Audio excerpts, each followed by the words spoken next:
అనకాపల్లి జిల్లా కలెక్టర్ శ్రీమతి విజయకృష్ణన్ శనివారం బుచ్చిపేట మండలంలోని ఎల్బీపురం, బంగారుమెట్ట గ్రామాలలో సుడిగాలి పర్యటన చేశారు. ఈ సందర్భంగా ఉపాధి హామీ పనులను, నీటి గుంతలను, జలజీవన్ మిషన్ పనులను పరిశీలించారు. నీటి తొట్టెలను ప్రారంభించారు. ఉపాధి శ్రామికులతో మాట్లాడి వారి సమస్యలు తెలుసుకున్నారు. ఉపాధి శ్రామికులకు కనీస వేతనం రోజువారీ 300 వచ్చేలా పని కల్పించాలని అధికారులను ఆదేశించారు. జల్ జీవన్ మిషన్ పనులు పూర్తి చేసి ప్రజలకు సురక్షితమైన త్రాగునీరు అందించాలన్నారు. వాటర్ ట్యాంకులలో ప్రతిరోజు క్లోరినేషన్ చేయించాలన్నారు. ఈ కార్యక్రమంలో స్థానిక మాజీ సర్పంచ్ తమరాన దాసు, టీడీపీ నేతలు దొండా శ్రీను, సాయం చేసు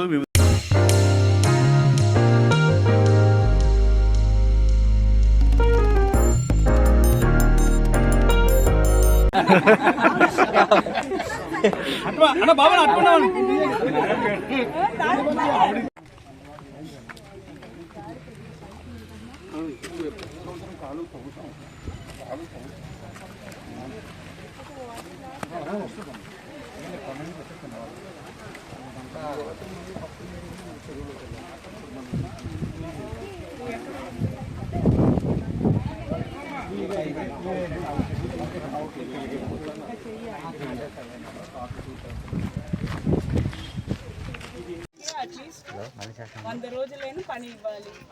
రోజుకి 300 రావాలి. దానికి తగ్గట్టు మన పని కూడా చేయాలి కదమ్మా. మీరు చేసేవాళ్ళు నాకేమో రాదు, మీ ఊరికే, మీకోసమే. సో మీరు మనసు పెట్టి చేయండి. అది ఒకటే నేను చెప్పేది మీకు. మళ్ళీ మీకు తగ్గించాలని కానీ ఎందుకు ఇలా చేస్తున్నారు కానీ నేను చెప్పట్లా. మనసు పెట్టి చేయండి, సరేనా?